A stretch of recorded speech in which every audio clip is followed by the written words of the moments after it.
mesa dos verdades.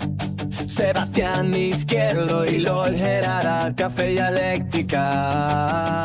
En un bar del centro, bajo luces cansadas, dos amigos discuten la verdad en la espada. Sebastián y Gera, dos mundos que colisionan, entre libros, cigarrillos y palabras que razonan. El uno de cruz firme, católico y severo, el orden del deber de un ser verdadero. El otro idealista con fe en lo humano. Progreso, justicia, razón en la mano. Discuten, se encienden, pero nunca se quedan. La vista resiste aunque el mundo se muera. Se alzan las voces, la copa se llena. Dos almas distintas, la misma condena. Hola, ¿qué tal, gente que piensa? Después del último video haciendo la reseña del libro de Sebastián Izquierdo, ¡tarán! Estamos con Sebastián Izquierdo en la casa de Sebastián Izquierdo, aquí entre Narnia y Júpiter. Y No, hoy, aquí, esto es Marte guerra. ya. Oye, Sebastián, weón, primera vez en el canal, weón. Este sí que es un crossover súper raro. Yo estuve en tu canal como hace 2 años, 3 años, no recuerdo cuándo Sí, fue. más o menos 3 años, el 2022. Claro que me vine a dar una vuelta por acá cuando me había olvidado de YouTube. Y Y bueno, trajiste una cámara nueva y la queríais probar y empezaba. sí.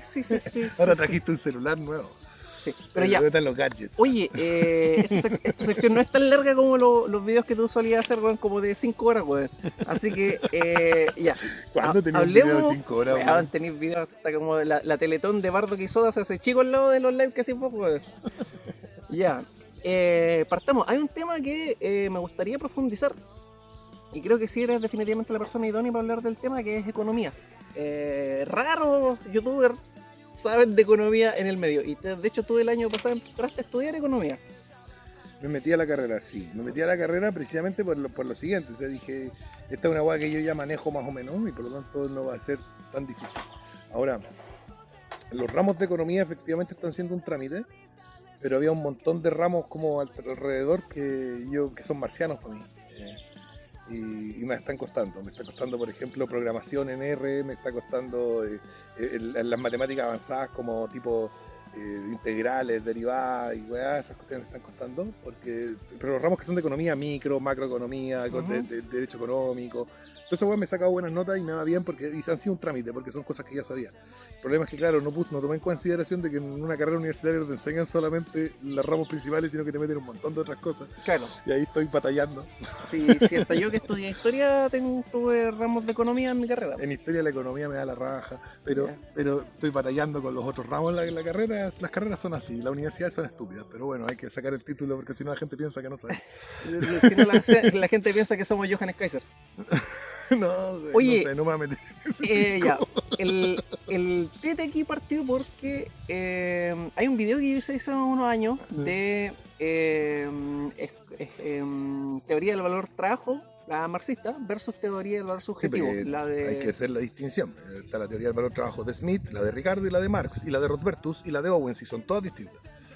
Claro, son en muchos casos derivativas. Lo que dicen. Y la más completa es la de Marx. Marx recoge todas las demás teorías del trabajo anteriores, teorías del valor trabajo anteriores, y hace una síntesis más completa, más perfecta, que toma en consideración más elementos. O sea, los elementos pilares y básicos. Por ejemplo, a mí me pasaba que cuando, por ejemplo, me metía a YouTube y veía como a los libertarios diciendo, no, es que la teoría del valor trabajo se desmorona y como según ellos es la piedra angular de toda la teoría marxista, entonces sin ella ya no, todo lo que dijo Marx vale callampa. Entonces yo decía, a ver, veamos qué dicen estos señores. Entonces me meto al canal de Fundación para el Progreso, hay una conferencia del señor Martin Krause, que habla sobre las teorías del valor. ¿Ya? Y empieza a hablar de cómo la teoría del valor subjetivo es la última chupa del mate y empieza a criticar a la teoría del valor trabajo. Y en un momento yo me creí eso, pero después, claro, me pongo a leer el primer tomo del Capital de Marx y me doy cuenta de que efectivamente Marx sí estaba considerando... Era un hombre paja. que porque es sí, un hombre de paja. claro, que sí está considerando la oferta y la demanda como elementos constitutivos, y no solamente eso, sino que también las formas, los medios de producción adecuados a la época, es decir, Sí, la producción Pero no considerando solamente eso. los adelantos de la época. no solamente eso. Si tú te pones con un martillo en tu casa a trabajar y decir, ay, ¿por qué esto no vale? Bueno, eso no era lo que estaba proponiendo Marx en la teoría del valor del Totalmente de trabajo. acuerdo, pero además no solamente eso, Marx introduce el concepto de socialmente necesario, que implica que es algo que la sociedad necesita y que la sociedad está dispuesta a invertir una cierta cantidad de trabajo en eso. Y por lo tanto está incluyendo ahí elementos de la demanda, está incluyendo ahí elementos de las necesidades sociales. O sea, si uno, weón, fabrica algo que nadie necesita, no tiene trabajo socialmente necesario porque ninguna sociedad ha considerado necesario trabajar en eso.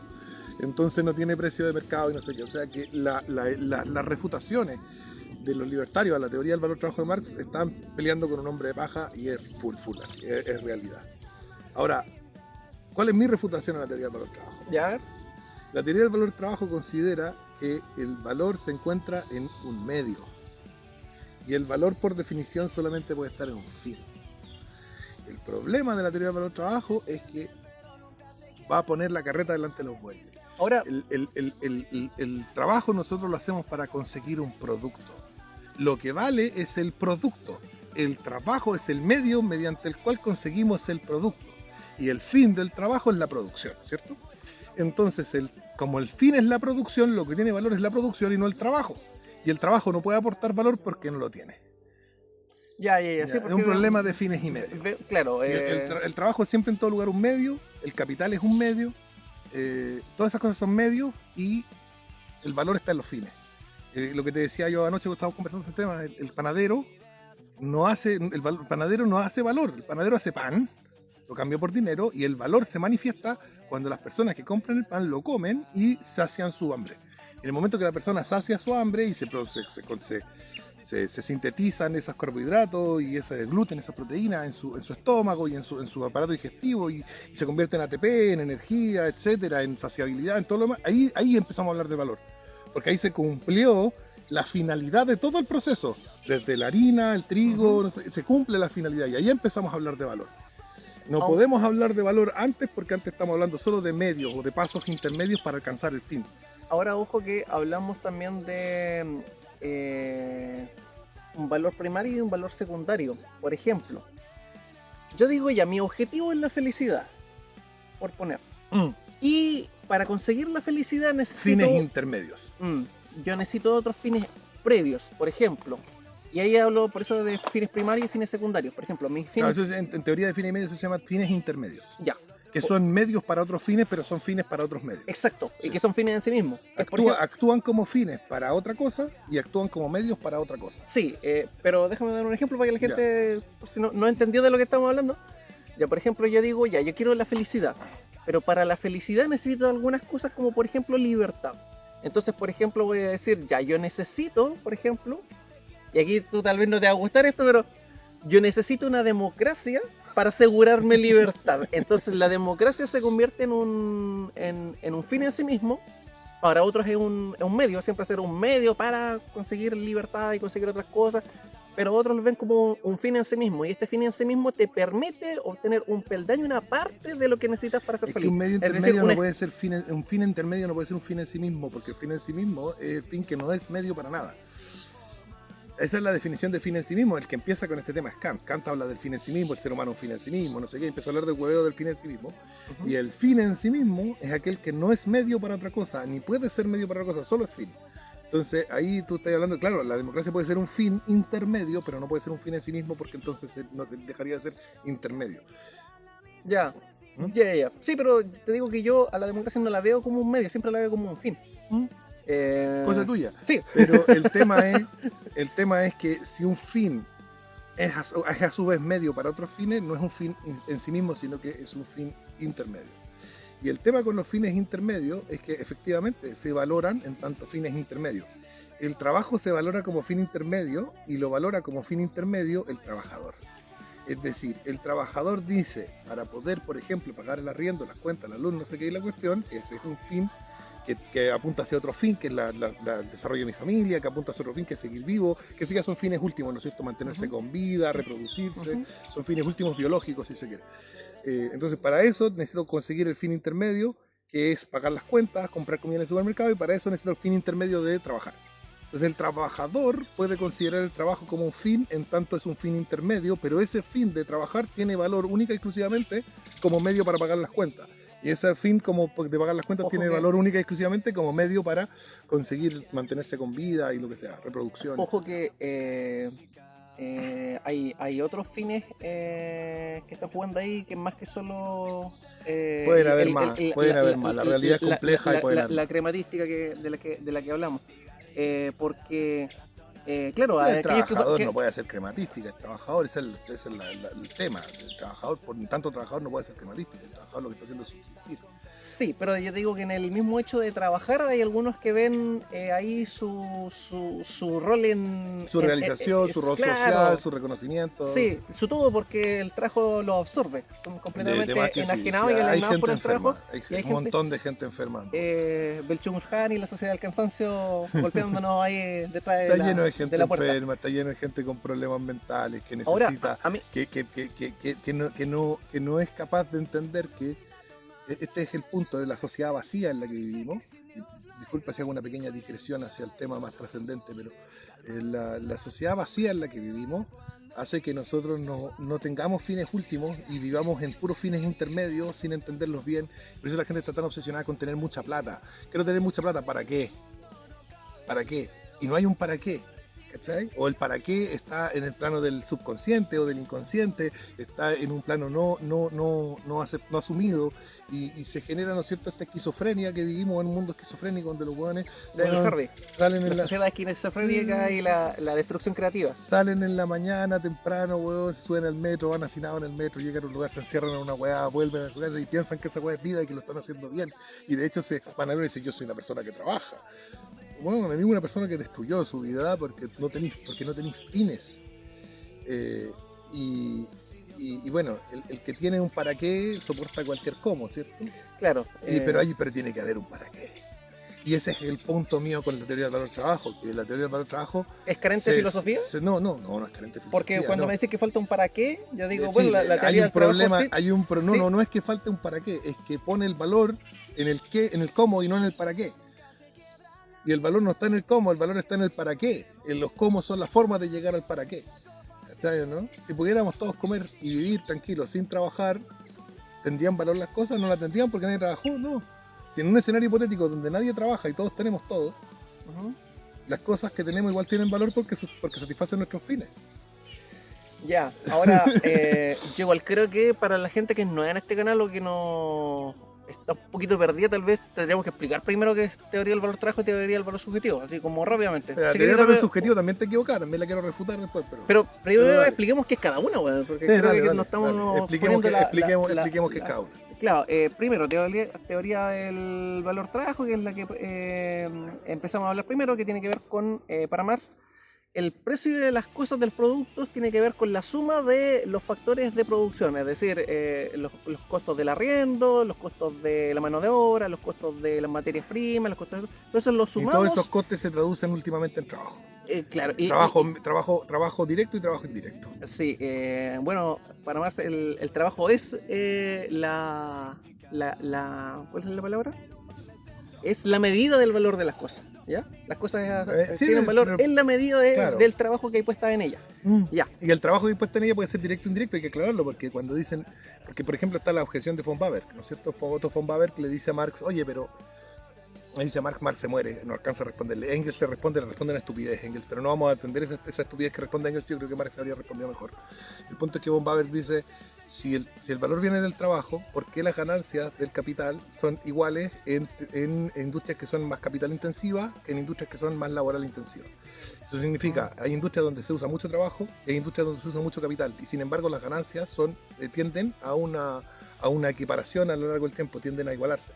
Entonces esta comprobación empírica demostraría que el valor no viene del trabajo, pero Marx le habría respondido, creo yo, porque él trata un poco este tema, de que el capital es trabajo previo que se ha transformado en capital, y por lo tanto es un trabajo que se ha materializado en capital, finalmente. Entonces, ¿cómo explicárselo a la gente? A ver, el capital es las cosas con las que trabajamos. Entonces, si Oye, yo tengo que... tengo dame un que quitar segundo. la explicación de qué es teoría del valor trabajo. Sí, yo estoy viendo eso, estoy Ah, ya, explicando el valor trabajo. Ya, ok. Entonces, ¿qué es lo que pasa? Que nosotros hacemos un hoyo, por ejemplo, y está el trabajo de hacer el hoyo, pero cuando hacemos el hoyo con una pala, decimos, pero no hubo solo trabajo, también estuvo involucrada la pala, capital. ¿Cachai? Ahora, la pala, ¿de dónde salió? De otro trabajo anterior. Entonces, esa sería como la aportación directa e indirecta del trabajo. La aportación directa del trabajo al hoyo es la persona que hace el hoyo, y la aportación indirecta del trabajo al hoyo es la persona que hizo la pala. Claro. Y más indirecta es el buen que sacó el fierro para hacer la pala y así. Claro. Y bueno, ahora ya, sobre estos márgenes de producción, colocamos lo que esperamos recibir como ganancia y así calcularíamos el valor de los productos según la teoría del valor trabajo. La teoría del valor subjetiva de Karl Menger, entre otros, porque no es el Karl Menger primer- no es subjetivista, es Mises el subjetivista. Ya, pero la teoría del valor subjetiva es principalmente atribuida a Menger. Es un error de interpretación. Ah, ya, ok, ya. Bueno, ahí... Menger ahí- dice que el valor de los medios es Es- subjetivo, pero que los medios tienen que ser objetivamente aplicables al fin. Entonces, ¿qué es lo que pasa con eso? Que introduce un elemento de objetividad que rompe con la teoría del valor subjetivo que después van a expresar personas como Mises, donde los medios también, su aplicabilidad al fin es subjetiva. Entonces ahí es donde se va todo el carajo, porque hasta si la hagamos la teoría del valor subjetivo de Menger, si la ponemos entre muchas comillas, porque Menger usa la palabra subjetivo pero se está refiriendo a otra cosa, ese es el punto. ¿Cachai? Menger usa la palabra subjetivo pero no se está refiriendo a lo que se van a referir después los teóricos del valor subjetivo. Ahora, Entonces, dame un segundo. Menger dice, el medio tiene que ser objetivamente aplicable al fin. Eso significa que si tengo hambre, tengo que valorar comida. Y Mises dice, no, si yo tengo hambre y creo que unas hojas de árbol, de una rama de un pino, me sirve para saciar mi hambre, subjetivamente, entonces esa rama de pino tiene valor. Entonces ahí ya se vuelve teoría del valor subjetivo. Mientras que en Menger todavía hay un criterio de objetividad que está como subyacente. ya, ahora, ¿por qué mencionamos a Karl Menger y no otros? Porque cuando hablamos de los Y Carl libertarios... Gustav Jevons. No, sí hay más, sí, pero por, Que te digo es que esos dos descubrieron la misma teoría al mismo tiempo. El libro salió como con semanas de diferencia y los dos buenos no tenían comunicación entre sí. Carl Gustav Jevons y Karl Menger. Ya, pero te digo, ¿por qué utilizo a Menger y no a otros que ya habían propuesto esto? Porque cuando hablamos de la cultura youtubera económica, y esta tal vez es una muy mala explicación, pero se suele ocupar por personajes como Axel Kaiser, que son referencias, o el mismo Martin Krauss en la Fundación para el Progreso, suelen citar a Karl Menger. Sí. Entonces yo veo que esa línea de libertario poteándome en los comentarios viene de Axel Kaiser y de Axel Kaiser viene de Menger. Entonces siguiendo esa línea es que yo digo, bueno, estoy apuntando hacia allá. Por eso lo ocupo a Menger y no a todo un conjunto de economistas que podríamos utilizar a la hora de hablar de teoría del valor subjetivo. Ese es el porqué. Claro. Ahora, por eso yo finalmente cuando dije, bueno, voy a poner a discutir a estos jóvenes en video, o sea, no es que los sentara y los pusiera a discutir literalmente, sino que a poner a discutir estas dos teorías, siendo que hay otras teorías del valor. Ese es el punto del video. Pero dale. Ya, tiene que ver con que a la hora de la discusión económica en internet se agarra teoría del valor trabajo, teoría del valor subjetivo y la otra, gracias por aparecer en los créditos. Entonces, ese es el por qué yo hice un video sobre solo esas dos teorías, siendo que yo sabía que había más. Desde la escuela mercantilista, que parte con el capitalismo propiamente tal, en la Edad Media, con las ferias de champán y diferentes procesos. También entendemos que el capitalismo va a ir evolucionando también, aunque a ti no te gusta ese concepto no sé, de la evolución. Se va a desarrollar, en ciertas direcciones. Sí. Claro, tenemos... Y se va a revolucionar también, que es contrario a desarrollarse. Tenemos capitalismo mercantilista primero, industrial después, financiero. Entonces, tenemos lo que a mí me parece una evolución de lo que era el capitalismo, más que una variación. Que, claro, la evolución involucra variación, pero involucra estar un paso adelante, porque por ejemplo, no es lo mismo un hueón generando dinero hace 100 años con el trabajo de 100 hueones, a hoy día un hueón Como generando con la la misma IA. cantidad de dinero. Con la IA. Claro, generando la misma cantidad de dinero con una IA y ocupando solamente agua. Aunque O eso- mantener fríos los... Ahora Marx diría que ahí hay trabajo indirecto. Hay un montón de trabajo indirecto. Sí, o sea, de hecho, nosotros no sabemos cuántos chinos hay trabajando para que nosotros tengamos las cosas que tenemos. Y nosotros no vemos ese trabajo, nosotros Sí. vemos el Ahora- resultado, vemos el valor que en este caso para nosotros tiene un valor en prestación de servicio. Es como, ya yo puedo pagar tanto por una camisa porque me presta tal utilidad. Sí. Pero esa utilidad va a ser distinta según el grupo socioeconómico que la está utilizando. Claro. Y ahí es donde digo que ambas teorías para mí tienen validez, tanto la teoría del valor trabajo cuando hablamos de medios de producción de primera necesidad, es Sí, es decir, que ahí hay un detalle que es importante. Y déjate terminar. Y la teoría del valor subjetivo que me viene a responder por qué las cosas de valor, las cosas suntuarias tienen el valor que tienen. No sé, pues de una marca de ya los Rolex, porque un Rolex vale lo que vale un Rolex, yo digo ya, teoría del valor subjetivo. Porque un Casio vale lo que vale un Casio por teoría del valor trabajo. Es decir, puedo compatibilizar ambas explicaciones sin caer en esta pelea tonta, a mi parecer tonta, de no, es que es mi teoría y no, es mi Claro, teoría. Yo las veo congeniando las dos. Estáis necesitando la síntesis porque las dos teorías son fundamentalmente incoherentes. ¿Ya? ¿Ya? Entonces hay que distinguir un poco sobre qué nos referimos con valor subjetivo, porque el problema de la teoría del valor subjetivo es que tiene muchos exponentes que la exponen de distintas formas. Entonces, hay exponentes que dicen el valor es subjetivo porque el valor varía de persona a persona. Bien, si esa es la definición de subjetivo, sí, el valor es subjetivo. Pero el problema es que esa no es la definición del valor subjetivo que más se aplica. La que más se aplica es la definición que dice que el valor es subjetivo porque el ser humano es quien valora. Y ahí es donde se genera el problema, porque se confunde valoración con valor. Se confunde medición con medida. La medición es un ejercicio que nosotros realizamos con la intención de encontrar la medida. Y la valoración es un ejercicio que nosotros realizamos con la intención de encontrar el valor. El mero hecho de la valoración implica que hay valor fuera de la valoración. Y aquí hay un tema con respecto al asunto de la subjetividad. Pero Dame un segundo, Ya. vamos un segundo, que esto es como central.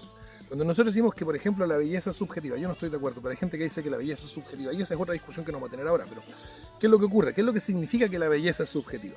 Que nosotros ponemos un cuadro y le decimos a la gente, una mina, y le decimos a la gente, ranquéamelo. Y 1000 personas van a dar todas un ranking distinto.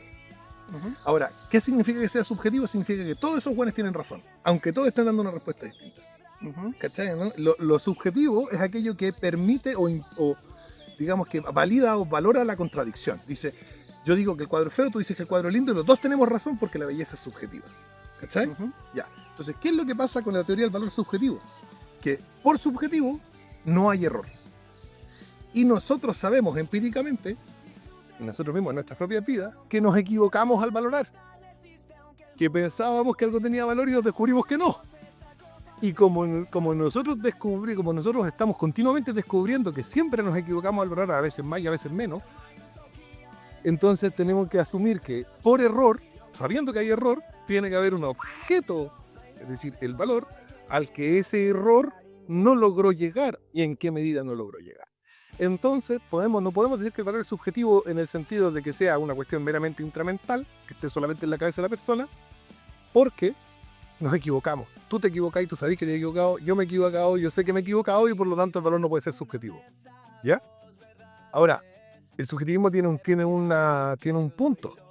Las cosas no valen lo mismo para una persona que para otra. Para un diabético no vale lo mismo la insulina que para mí, que no soy diabético. Y ahí te pusiste marginalista. No, pero es que es importante esto. Si yo soy objetivista, pero marginalista.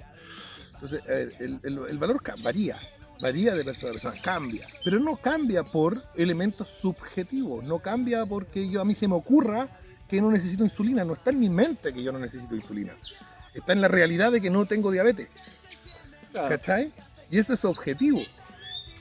Ya, pero ahí es donde los marxistas dirían, bueno, hay unas condiciones materiales que Exacto. construyen esa objetividad y finalmente el hecho de que tú tengas esa valoración está determinada por tu... Sí, por mis condiciones materiales. 100% de acuerdo. Que en, 100% de que acuerdo. en este caso... Es no tener diabetes y por lo tanto no necesitar insulina. Claro. Para mí la insulina no vale nada porque no tengo diabetes. Pero eso no es porque a mí se me ocurrió en mi cabeza que no vale nada, sino porque objetivamente, en mi caso no vale nada. Claro. ¿Se entiende? Sí. Ahora, esa idea se llama teoría del valor objetivo.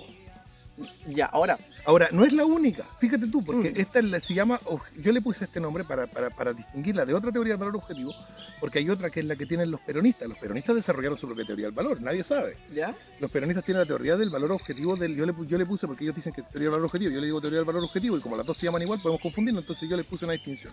A la yo le puse el objetivismo de la oferta, y a la mía le puse objetivismo de la demanda. ¿Ya? Los peronistas consideran que el valor de las cosas está en las condiciones objetivas de su producción. ¿Ya? ¿Cachai? O sea, la cantidad de trabajo que necesito, cuán escaso es el material que necesito encontrar. ¿Vale? Sí. Qué tan difícil es refinarlo. Todas las condiciones objetivas de la producción, que incluyen el trabajo, pero otros elementos, o sea, ellos toman valor trabajo más elementos extra, determinarían finalmente el valor de las cosas de acuerdo a la teoría objetivista de los peronistas. Un gran exponente de esto es Guillermo Moreno, que hizo la canción esa de Evangelion para cuando fue candidato presidencial hace poco. Ah, ya. Vamos Sí, todos sí, con el nacionalismo popular. Ya. Sí. ¿La escuchaste, cierto? Sí. Ya, perfecto. Ese Guillermo Moreno es un economista, fue ministro de Economía de Kirchner y cosas así, y él desarrolla bastante en profundidad la teoría del valor objetivo de los peronistas, que es la de ellos. Mira, yo lo veo en ¿Ya? realidad eso todo como una rama de la escuela estructuralista, que es la Escuela Latinoamericana de Economía, que es básicamente una escuela post-marxista, en el sentido de que ve una negatividad en el capital que ve... No, el peronismo no se basa en nada que ver con eso. Porque el peronismo tiene sus orígenes en Pareto y en Mussolini, y tiene sus orígenes en la doctrina social de la Iglesia y en el Rerum Novarum, y es un nacionalismo popular católico con elementos fascistas, con elementos socialistas y con elementos capitalistas, y es marginalista, es otra bola, no tiene nada que ver con el estructuralismo, es una bola que viene del Papa León XIII, ¿cachai? Y de Wilfredo Pareto. Entonces el peronismo tiene sus orígenes. Ya, tú dices que una bola muy propia de Argentina y puramente argentina, una isla. No es propiamente argentina, es una cosa que tiene su origen en el fenómeno de los pensadores del fascismo y del corporativismo. Entonces el peronismo no bebe del marxismo, no bebe del estructuralismo, ni del postestructuralismo, el peronismo bebe del fascismo. Toda su doctrina original viene del fascismo, viene de la doctrina social de la Iglesia. Sus fuentes de origen son la doctrina social de la Iglesia, la teoría del fascismo y del nacionalismo popular. Y eso viene de Europa, del principio del siglo XX, viene de los pensadores que fundaron cosas como Franco, Mussolini, y toda su teoría filosófica, todo viene del idealismo actual, del realismo trascendente. O sea, es una cosa que es totalmente distinta y no tiene ningún punto de conexión con el marxismo, neomarxismo, con estructuralismo, postestructuralismo. Ahora, el hecho de que la escuela austriaca y los postulados de las escuelas austriacas en economía, que son los menos matematizables y los que menos requieren de economía, porque ellos de alguna forma prescinden un tanto de la economía, de la matemática, esa era la palabra. A ver, este es un problema para los austriacos. Déjame terminar. Cuando vemos que los austríacos de alguna forma dicen, a ver, mira, todas las teorías de cálculo que tienen ustedes, señoras de escuela, no son tan exactos, tienen muchos problemas, muchas veces no le aciertan. Las Entonces, mismas escuelas dicen eso. Pareciera que finalmente estuvieran jugando al azar en vez de estar armando algo realmente que me genere resultados. Entonces, ante esa situación, ante esa realidad, los austríacos dicen, bueno, vamos a tratar de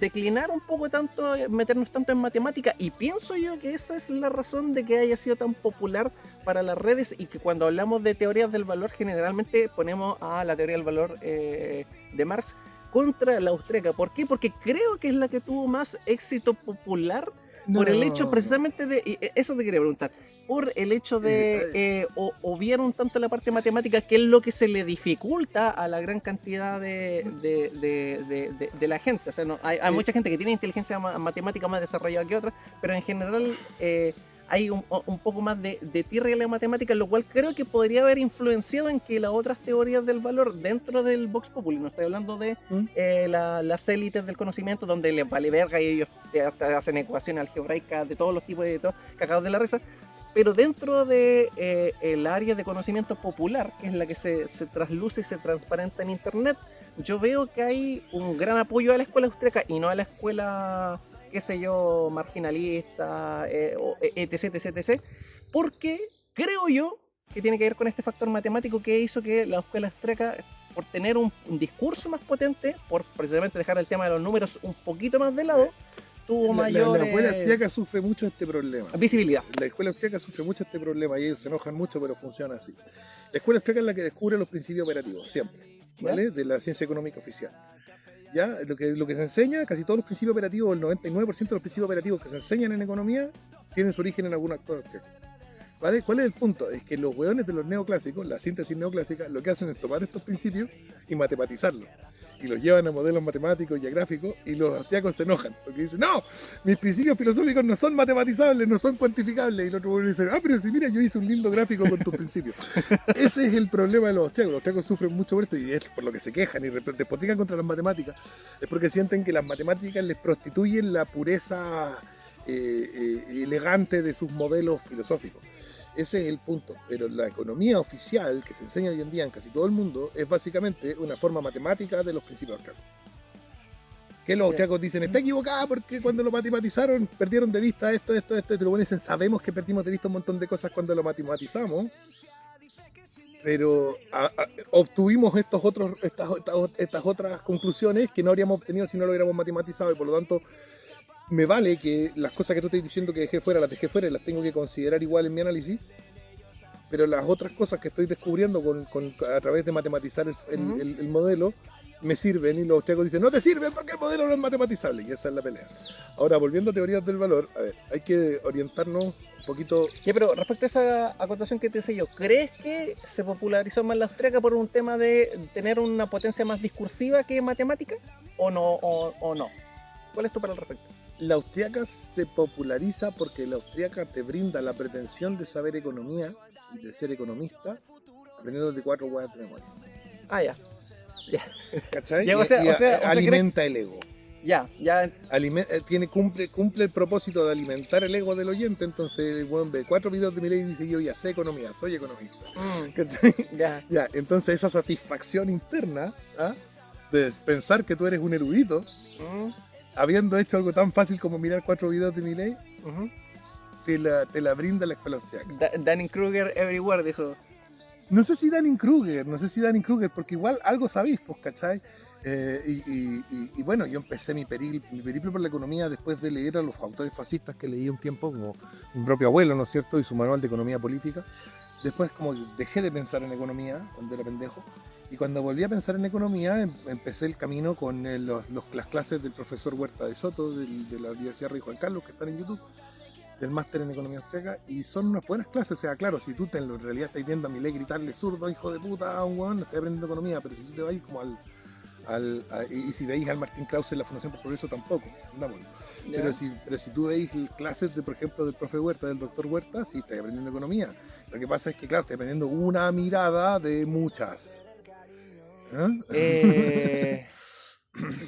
Ahora, las teorías del valor originalmente son las originales son las esencialistas. Oye, y esas teorías del valor nadie las discute, como que quedaron fuera de la discusión, y yo creo que deberían volver a plantearse las esencialistas.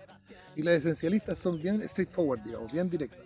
Como, ¿por qué un vaso vale menos que un jockey? Porque la sustancia vaso es menos valiosa en sí misma que la sustancia jockey. Fin de la discusión. Ya. O sea que la esencia de las cosas ya tiene una jerarquía valorativa intrínseca. Ya, oye, para más o menos ir cerrando, tú hablaste... Nos quedan 10 minutos, ¿no? Ah, bueno, yo te conozco, hay que avisarte antes, weón. Ya. Para ir cerrando respecto a las teorías que tiramos algunas sobre la mesa, pero a ti no te terminan de convencer y terminas proponiendo de alguna forma tu propia teoría que... No es mía. Ya, ok. Ya, No desarrolla es lo mía. que tú consideras correcto en economía a la hora de explicar El valor de las cosas. Yo creo que el valor de las cosas no es una pregunta económica, ¿cierto? Es una pregunta filosófica. Es una pregunta axiológica. ¿Ya? Es decir, que tiene deriva de la ética. Filosófica. Deriva de la ética desde un vector distinto del vector económico. Y que tiene que ver con el bien. El bien en su forma vectorial, digamos, en su dirección, cómo toma dirección el bien. En ese sentido, ¿no es cierto? El valor es lo que vale más es el bien y lo que vale menos es lo menos bien hasta el mal. Ya, y ahí volvemos a Aristóteles con la crematística y la crítica de él a los bienes naturales y los antinaturales, donde los bienes naturales son aquellos que... No son los bienes naturales. Naturalmente el ser humano busca tener lo que necesita para vivir bien y luego antinaturalmente el hombre podría buscar enriquecerse por encima de lo que necesita. ¿Qué es lo que él llama la crematística? Es la Después retoma crematística, Marx claro. en El Capital. Pero el punto es otro, o sea, a ver, la teoría del valor objetivo la desarrolla Ayn Rand. No la desarrolla y la desarrolla Ayn Rand, y tú decís que Ayn Rand es libertaria, y Ayn Rand odia a los libertarios y escribe peste sobre los libertarios, y desarrolla una teoría del valor para pelear con los libertarios, que es la teoría del valor objetivo. ¿Vale? Pero la teoría del valor objetivo ya existía, pues. No. La teoría del Sí, valor objetivo sí. la desarrolla Rand. Pero si hablamos de la teoría del valor subjetivo de Menger, que es puta, como 100 años La antes teoría de... del valor subjetivo de Menger tiene componentes y tiene la semilla del valor objetivo de Rand ahí. Y también tiene la semilla del valor subjetivo de Mises. Son bifurcaciones de la idea central de Menger. Ya, es que claro, cuando hablamos de diferentes teorías del valor que llevan el mismo nombre, cuando tú me decís, bueno, esta funda, y yo te digo, no, pero ya existe, pero sí, pero es que me refiero a otra teoría del valor subjetivo. Y ya es como que, claro, se vuelve un poco más complejo. Rand crea la teoría del valor objetivo para pelear con Mises. Rand con Mises pelean harto, se juntan a comer y pelean. No es una cosa como la que hacemos nosotros. Ya. Le gustaba esto. Entonces, Rand crea la teoría del valor objetivo. ¿Ya? Es Rand la que crea la teoría del valor objetivo, la que la desarrolla en toda su expresión. Y luego, ¿qué pasa con como el pensamiento de Rand es en general, en términos generales, salvando pequeños detalles, pero como sistema filosófico es compatible con el tomismo? Vemos algunos pensadores católicos que estamos saliéndonos del esencialismo tomista, que es la teoría esencialista del valor, lo que estamos hablando. En el caso de Santo Tomás no es como Aristóteles decía, el vaso vale menos que el yoki porque vaso vale menos que yoki, fin, sino porque Dios hizo que vaso valiera menos que yoki. Pero sigue siendo intrínseca y esencial. Saliéndonos de esa teoría esencialista de Tomás y entrando a tratar de hacer una versión católica de la teoría del valor objetivo de Rand, ¿cierto? Donde el valor último no es la felicidad, el caso de Rand, no es la eudaimonia, sino que es Dios. Ya, ahora mira, yo... Pero el esquema cambia el valor último, pero la mecánica es la misma, que es el valor está dado por las condiciones objetivas del sujeto que requiere de esos medios para articular sus fines. Mira, yo veo siempre la búsqueda de la felicidad como la bandera de marcha de la filosofía, aún de los filósofos que dicen que esa no es la bandera. Por ejemplo, cuando... Chichek, presente en la casa. Chichek's in the house. Claro, porque bueno, de hecho sí sé que está completamente en contra de la felicidad, como dice que de hecho es mediocre buscar la felicidad como el fin último de la humanidad. Ya. Aún así, en todo caso, yo veo la historia de la filosofía. Es una estupidez. Ya mira, cuando Kant dice, no, es que la felicidad tiene que ser una cuestión secundaria porque lo principal aquí es el deber categórico y lo que debe ser y lo que debe ser debe estar... Mental. Bueno, ya por dar ejemplos, te podría dar ejemplos de un montón de filósofos que no ponen a la felicidad en el centro y sin embargo yo veo que igual lo están haciendo. Porque, por ejemplo, cuando te dicen, no, es que nuestro objetivo no es la felicidad, nuestro objetivo es llegar al cielo y por lo tanto lo importante el reino Claro, de la Dios. felicidad sobrenatural. Y ahí yo lo veo como que realmente, claro, lo importante no es tu felicidad, lo importante en este caso y lo que explicaban los judíos era cuando decían, bueno, y ofrecemos esta ofrenda a Dios y subía el olor gratísimo a Dios de la cuestión. En el fondo ahí yo digo, lo que está buscando este hombre es la felicidad, pero de Dios, no de él. ¿ya? No, La felicidad de Dios para que Dios o sea, para él congraciarse con Dios y de alguna forma obtener la salvación. Luego veo en estos otros, en Kant cuando dice, no, es que el objetivo del deber categórico, ¿para qué? ¿Para qué el deber categórico? Para que finalmente el otro y la sociedad pueda ser feliz. Entonces, sí está buscando la felicidad, solo que no está buscando tu felicidad, está buscando la felicidad del otro. Entonces, todos estos autores que dicen que, no, que la felicidad no es el centro, yo veo que en su propuesta sí está la felicidad, pero o es la felicidad de Dios, o es la felicidad de la sociedad, no es la o es la felicidad del si ser lo- amado, Si le queréis poner en un o en sentido- algunos casos más egoístas es la felicidad de uno mismo, dígase Si le los queréis poner hedonistas, un- dígase los... los objetivistas. claro, también, claro, y ahora Pero- pero en el fondo yo veo la objetividad, o sea, la felicidad siempre en el centro del tema, aunque se reniegue de ello. Eso es lo que yo Sí, estoy no, viendo. yo creo que el bien y la verdad, son la base para tener una felicidad real, pero que uno dice la felicidad es una estupidez porque en general la palabra se usa para referir a imbecilidades. Ah, ya, es que ¿Cachai? eso no En eso el es uso- en el confundir uso alegría con felicidad. No, Y alegría no es en felicidad. el uso cotidiano la felicidad se usa para referir a puras Sí, imbecilidades. sí, ya, Ya. eso Entonces, tiene que ser en con el uso, un no claro, si entendimiento de nosotros- lo que es la felicidad. La felicidad es Dios, la felicidad es la visión beatífica, felicidad sobrenatural, la felicidad perfecta, estar con el ser subsistente absoluto. Ahora, volviendo a economía, Ujú. entonces la teoría del valor objetivo es lo que te dice, la que yo defiendo, la teoría del valor objetivo de la demanda, para distinguirla de la de los peronistas, te dice, es la condición objetiva del sujeto la que le da valor a las cosas. No es su condición de sujeto, sino la condición objetiva del sujeto. Menger dice, hay un tipo caminando por el desierto y necesita tomar agua porque se va a morir. Ujú. Entonces los subjetivistas dicen, ven, ahí demuestra que el valor es subjetivo. Y los objetivistas decimos, no, ir caminando por el desierto y tener sed es la agua más objetiva que puede existir. No hay nada más objetivo que tener sed caminando por el desierto. Claro, es una Y condición material, dirían los marxistas. Necesitar agua es lo más objetivo que hay. Si está ahí en el desierto, pues, weón, o sea, no- Sí. claro, si Tu tú- materialidad en estos momentos es la deshidratación. Ergo, la respuesta es hidratación. Pero que claro. también es material, por un conducto material que es tomar agua. Entonces, nosotros decimos que el valor es objetivo por las mismas razones que los subjetivistas dicen que el valor es subjetivo, con la diferencia que nosotros incluimos la posibilidad del error. Asumimos que el ser humano se equivoca cuando valora y lo sabemos porque lo hemos experimentado, mientras que los subjetivistas plantean que el ser humano nunca se equivoca cuando valora y después tienen que dar vueltas de carnero filosóficas para explicar los errores de cálculo de los empresarios. Pasa con los austriacos, siempre están haciendo unas vueltas de carnero para decir, no, y aquí se equivocaron, pero es que lo que pasa es que se equivocaron y arman todo un edificio teórico para fundamentar un error que se fundamenta tan simple como lo siguiente, compadre, el valor es objetivo y este weón dijo voy para allá y la weá era para allá. Y se equivocó, Ujú. como a todos nos pasa todo el tiempo.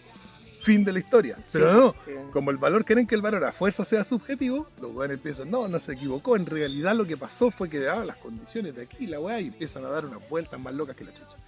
No hay que dar vueltas. El ser humano se equivoca, por lo tanto el valor es objetivo. Ya. Yo como te digo, me gusta más Yo puedo encontrar cosas valiosas prácticamente en todas las escuelas económicas, algo que pueda rescatar.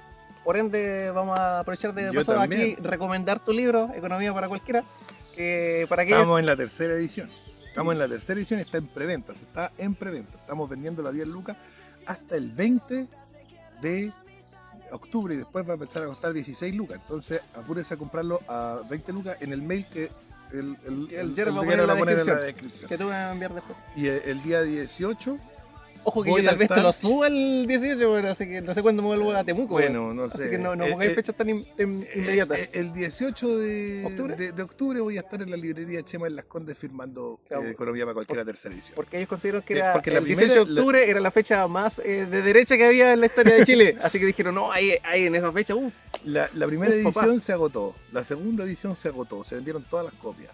Ha sido un libro exitazo. Y si usted no lo ha leído, léalo. Porque ahí trató, como hemos conversado aquí, desde todos los puntos de vista. No te impongo mi punto de vista como el Axel Kaiser en El Economista Callejero, que es un libro malo, objetivamente malo. El Axel Kaiser regurgitando su propia volada sin tomar en consideración a nadie más. criticando hombres de paja, como ya vimos respecto Como a lo ya que... vimos, sí. claro. y manipulando la realidad. Bueno, Economía para cualquiera es un libro donde yo hago mi mejor esfuerzo por salirme del personaje escritor y convertirme en un mero observador de las distintas teorías y de los distintos fenómenos sin introducir mi punto de vista o introduciéndolo en partes muy puntuales. Dale. Oye, Sebastián, un gusto tenerte en tu casa, dijo. Y en tu canal. Y a mí en mi canal. ¿Algunas palabras al cierre? Bueno, creo yo que el grave problema que tenemos hoy en día a nivel de la economía es precisamente la teoría del valor subjetivo, donde pareciera que la economía va cada vez mejor, todos crecen, todos son más ricos y sin embargo la gente no puede comprar una casa para tener una familia. Pero claro, cuando una mina muestra el poto en OnlyFans y los hueones le pagan, eso aumenta el PIB, porque los hueones consiguieron la valoración subjetiva de mirar un trasero, y entonces pareciera que somos todos más ricos y que la economía va súper bien, pero en realidad no, mirar culos no es algo que mejore la sociedad. En cambio, sí, tener casa es algo que sí mejora la sociedad. Y hay criterios objetivos de valor que nos permiten descubrir que no siempre que se satisfagan los deseos y necesidades, o sea, los deseos y caprichos subjetivos de cada saco hueá, discúlpenme el latín, significa que somos más ricos. O sea, el borracho quiere tomar copete, pero por venderle copete no estamos haciendo una sociedad más rica, estamos haciendo una sociedad más pobre porque tenemos un borracho que está muriéndose de cirrosis. Entonces, satisfacer las necesidades, o sea, los caprichos subjetivos de la gente no es crear valor. Y nosotros creemos que sí. Entonces, toda la economía dice, oh, vamos súper bien, y la gente no puede conseguir objetivos vitales básicos como tener una casa, como formar una familia. Y los países desarrollados, ¿qué pasa? Desarrollados, súper ricos, que las minas andan comprando semen por internet para embarazarse. Eso es lo que pasa en Suecia. Búsquenlo. Y eso aporta al PIB. Como están gastando plata en semen, aporta al PIB. Cuando, weón, está lleno de hueones que dan su semen gratis. Venga para acá, mijita rica, ¿cierto? Ya, pero claro. Las clínicas de ahí, esperma tienen ciertos criterios para definir a sementales versus... No, estamos hablando de que la mina podría acostarse con alguien. Pero eso no aportaría al PIB. No habría ningún registro de aumento de riqueza. A pesar de que eso es harto más rico que inyectarte semen con una jeringa, se lo digo a la silla, por si acaso. El hombre es un animal político y todo lo que hacemos es política, por ende todo lo que hacemos involucra una transacción económica que influye en el funcionamiento pero no aparece en el PIB. De la polis. No aparece en el PIB. Cuando mi señora hace almuerzo, no aparece en el PIB. Hay un gasto mayor en lo otro, claro, hay un gasto mayor en lo otro, pero no siempre hay un gasto. No, sí, siempre hay un gasto. En el hecho que yo gaste en un motel y gaste en condones, gaste en lubricantes, siempre hay un gasto. No, si estamos hablando de embarazarse, ¿cómo vaya a gastar en condones? Estamos hablando de una flaca bueno, que quiere tener una guagua, pero igual, quiere tener una guagua y en vez de acostarse con un huevón se compra una jeringa con semen. Y eso es considerado riqueza y el PIB creció y todos somos más ricos porque hay más minas comprando jeringas con semen. ¿Tú entendís que eso es una estupidez, cierto? Lo veo eso más dentro del ámbito subjetivo de cada quien de decidir cómo quiere tener hijos. Ese es el punto. Ese es el punto. El valor subjetivo nos hace confundir la riqueza con cosas que no son riqueza. Ese es el punto. Ya, claro. Precisamente la confusión de valor con precio. También, pero esa es más nominal, de los marxistas. La cuestión nominal versus... ¿Qué es lo que realmente vale? ¿Qué es lo que realmente vale? ¿Vale pasar el domingo con los hijos o vale pasar el domingo en la oficina? El domingo en la oficina sube el PIB, el domingo en la oficina se manifiesta como riqueza en las contabilidades y el domingo con los niños jugando no se manifiesta como riqueza, pero el domingo con los niños jugando es más riqueza que el domingo en la oficina. Tú puedes decir, no, eso depende del subjetivo. Bueno, ese es el problema, precisamente. Que no depende del subjetivo, que objetivamente es mejor pasar el domingo con los niños que en la oficina. Estamos de acuerdo con eso. Ya, Sebastián, weón, un gusto discutir contigo siempre, weón. Y siempre se aprende algo aquí, así que es una grata conversación. Ya, bueno, como siempre recordándoles que esta ha sido nuestra reflexión y que nos vemos en una próxima entrega.